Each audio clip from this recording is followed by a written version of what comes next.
Hello and welcome to the Growth Paramedic channel. This is the Pharmacology Class Series, and today we are going to be covering the medication known as Naloxone.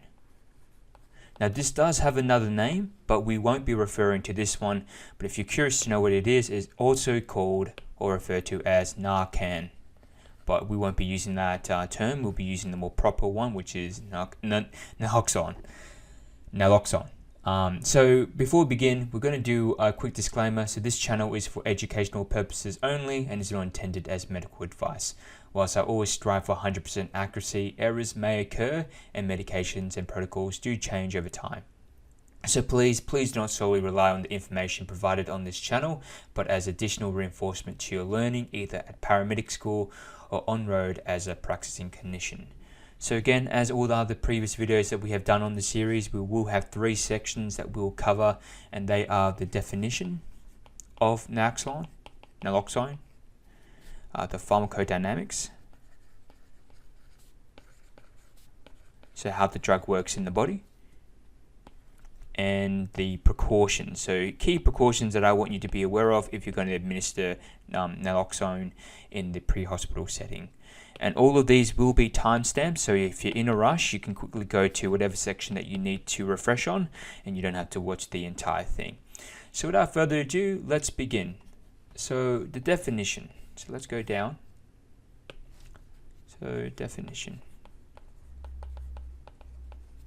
So Naloxone, I can never pronounce it properly, but Naloxone is referred to as Narcan. I'll just put that in the brackets. Narcan. It is an opioid antagonist.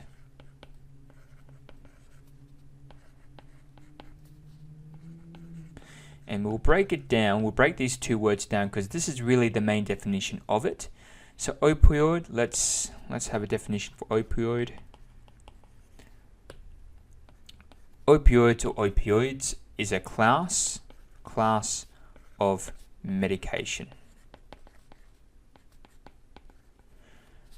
that when it binds to opioid receptors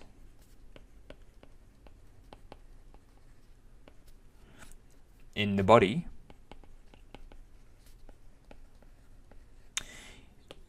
it produces a biological reaction / effect, and such examples include pain relief,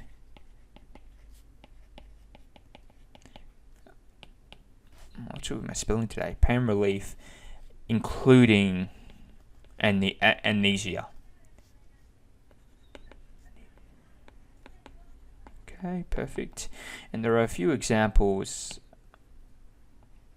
of this medication type, and I'll list them here. Of course, I won't list them all, but these are a few you should be aware of. So morphine is an opioid.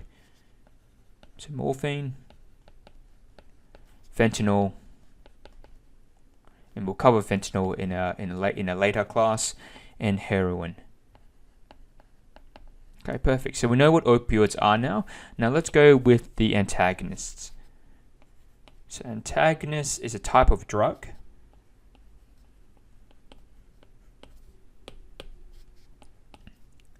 it's a type of drug that dampens or reduces a biological reaction / effect. So when it binds to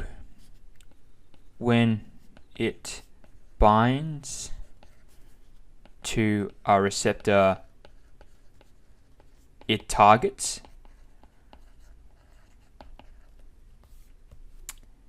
rather than producing a biological effect like an agonist would, it does not activate it. Rather, it blocks the particular receptor that it's binding to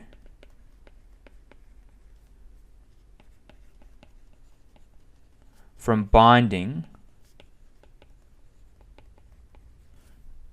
to other substances that would produce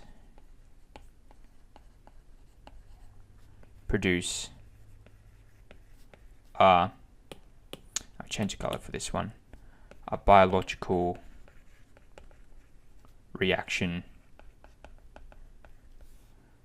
or slash effect.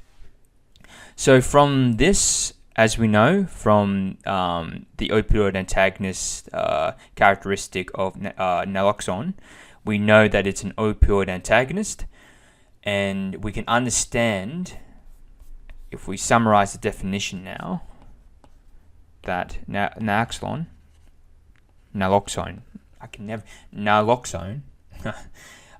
is a drug that works to stop the effects of opioids. Okay, perfect. And we'll go down here, and we need to ask the question, why is this? And why is that important when it comes to this medication, especially in the usage in the pre-hospital setting? Well, opioid medications such as morphine and fentanyl, to name a few, or even heroin, when taken in large quantities, is capable of a few things, and I should write that down. So, opioid medications, e.g., morphine, heroin, and fentanyl. Can I fit that in? I think I can. Yeah, perfect. And fentanyl, when taken in large quantities,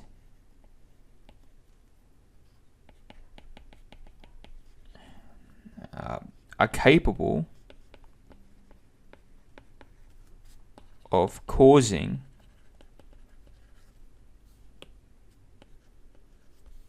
and I'll do a quick list here as well, and there's a few things it can cause, capable of causing, and the main one we need to be concerned about is respiratory depression.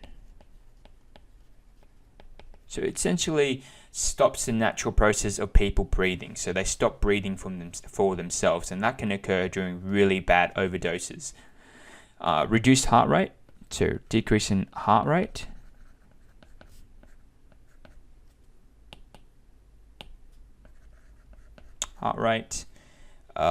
Slurred speech. That's if they're slightly conscious. Also causes sedation, like serious sedation, they're knocked out of their heads, with constricted pupils. So normally if you were to shine a light on someone's eye, their pupils would react to it either by constricting. If you turn or you move the light away from the eye, the pupils will then dilate. But in these cases, no matter what you do, their pupils are fixed. So when you shine the light into their eyes, they're constricted and they don't change. So if left untreated, the main outcome is usually death. So because they can't breathe from themselves because of that respiratory depression and that reduced drive to breathe, they then don't get enough oxygen in their body and they die. So the main thing that naloxone is used for is to stop that respiratory depression and to get the patients out of those kind of symptoms, because that's what we don't want patients to be experiencing in the pre-hospital setting, as that can lead to really bad outcome. And unfortunately, in today's world and access to drugs, this is quite a common situation that paramedics face when it comes to patients. So knowing how this works is a very important, I think, in my opinion, thing to have behind you, knowing the pharmacodynamics and the importance of administering it. So that's kind of the definition. It's basically an opioid antagonist, and it works to combat the effects of opioids. So now we'll head to the pharmacodynamics and kind of dig a bit into how the drug actually works in the body. So pharmacodynamics.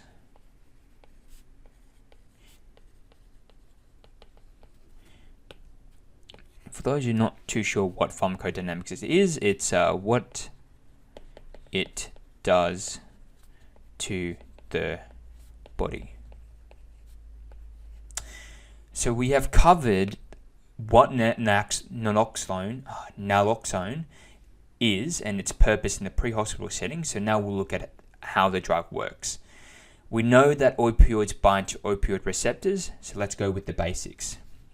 So opioids bind to opioid receptors. That's a key aspect.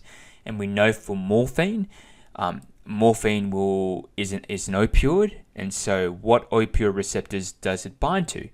And we mentioned that in the first video in the pharmacology class, that there are 3 main opioid receptors that we'll be talking about. And these are the mu, kappa, actually let's go in order, mu, delta, and kappa receptors. And so naloxone, sorry, I do apologize if my pronunciation is so butchered throughout this one. This is one of the few medications I keep confusing in terms of pronunciations, but naloxone has a high affinity to the mu opioid receptors. So this one in particular, the first one, is an important one to note. So naloxone has a high affinity.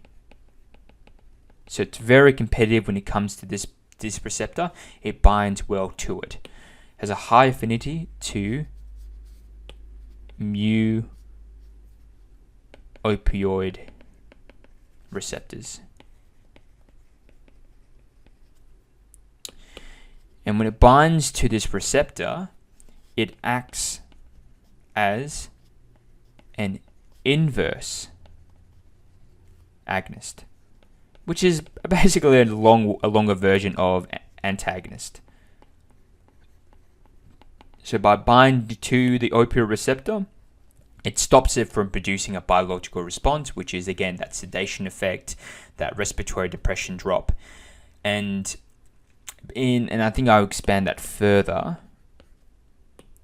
It binds to the receptor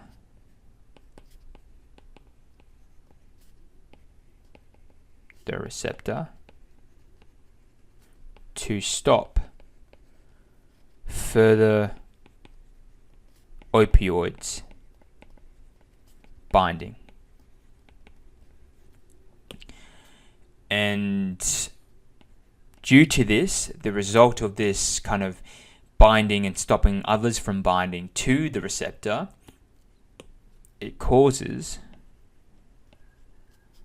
a rapid, and this is a key word, reversal of these symptoms that we mentioned before in the definition section. Symptoms of the central nervous system.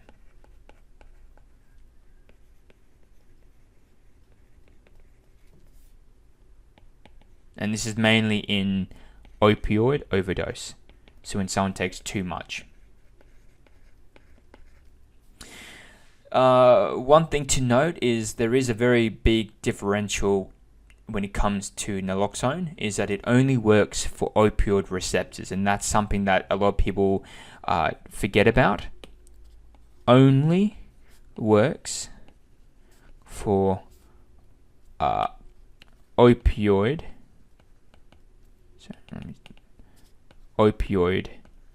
receptors because it is an opioid antagonist. So obviously it's not going to work for anything that's not an opioid receptor. And so in this situation, it is unable to reverse, or not capable of reversing effects of non-opioid medications. And this is something that people confuse with often. So things like methamphetamines, such as cocaine. People think, oh, someone's overdosed on cocaine, let's give them, naloxone. But that, because it's not an opioid medication, it's a stimulus. Because it's not an opioid medication, it doesn't have an effect on cocaine and reversing cocaine. So just be aware of that. So I'll give an example. So methamphetamines.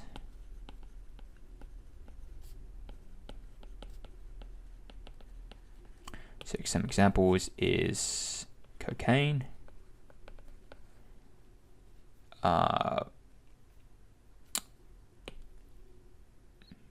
cocaine as well. So stimulants, actually, my bad. Let me rewrite that. So it can't reverse the effects of stimulants. And examples include methamphetamines and cocaine. If I can spell properly. Yeah, perfect. And also benzodiazepines. So things like diazepam. Can't reverse those because, again, it is not an opioid.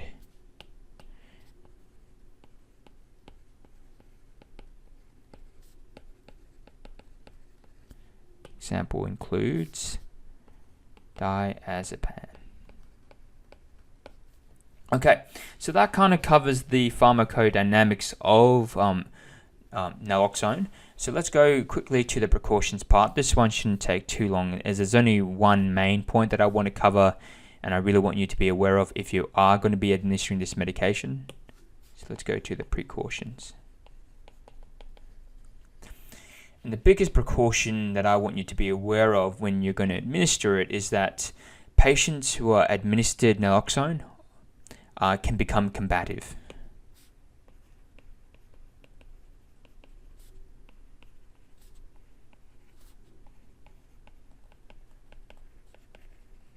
Administered naloxone can become combative.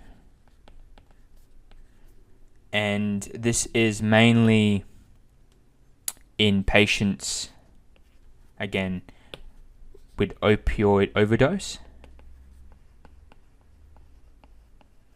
Now the reason for this, and there's actually a few reasons, but the first one is that opioid overdose can cause respiratory depression. So, and the below point is going to explain why they become combative. So opioid overdose causes respiratory depression. Because of this, patients cannot breathe for themselves.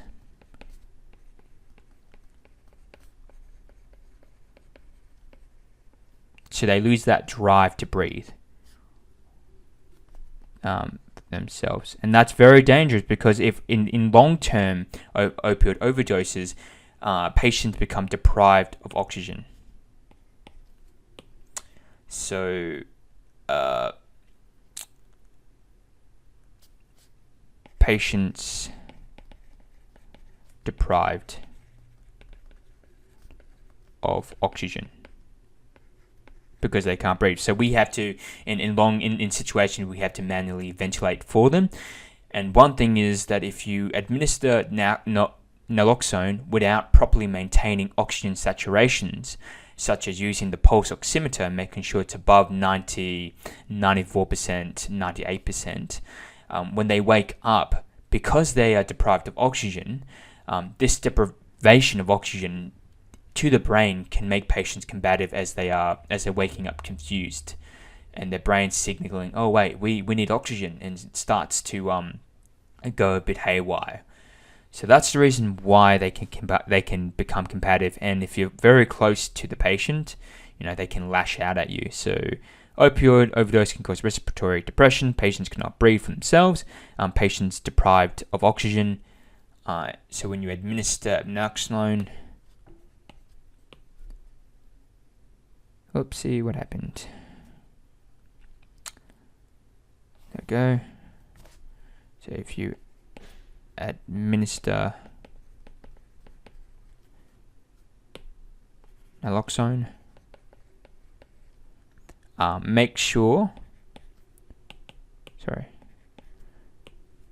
monitor oxygen saturation. And you can use that using the pulse oximeter that you have in your vital survey kits, but also just checking the patient's overall complexion. If they're pale, usually means that they're deprived of oxygen. And the most common administration of Naloxone is via intramuscular injection, which is IM, and that's another thing to be aware of as well in relations to opioid overdose. So IM injections, so intramuscular, have rapid IM injections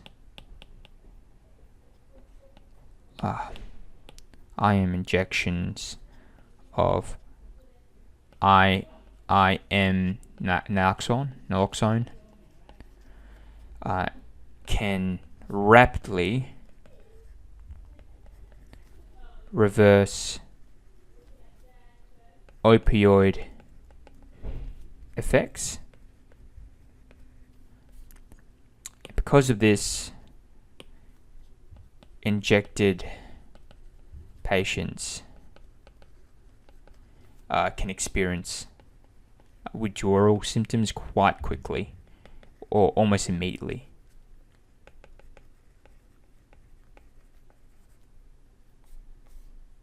Withdrawal symptoms. And we'll go immediately, like very quickly on if you administer via IM. So just be mindful of that. And in combination with being deprived of oxygen, if you don't check the oxygen saturation. So when you go to these kind of patients, they're often unconscious and not responding.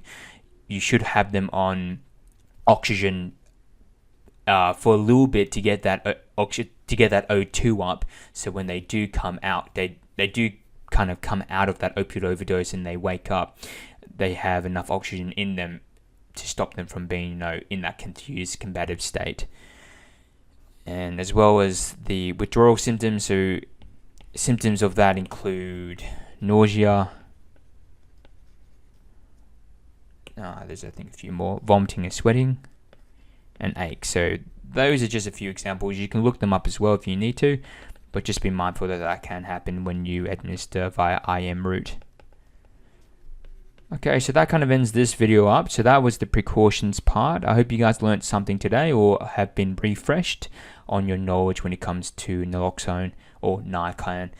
We will be covering a few more. I think we're almost halfway in terms of covering the medications primarily used by paramedics. But if there's any drugs in particular that you want me to cover, then by all means comment in the videos, and I'll make an effort to go on to that and upload those kind of videos that you want. Alright, I'll see you guys next time. Bye.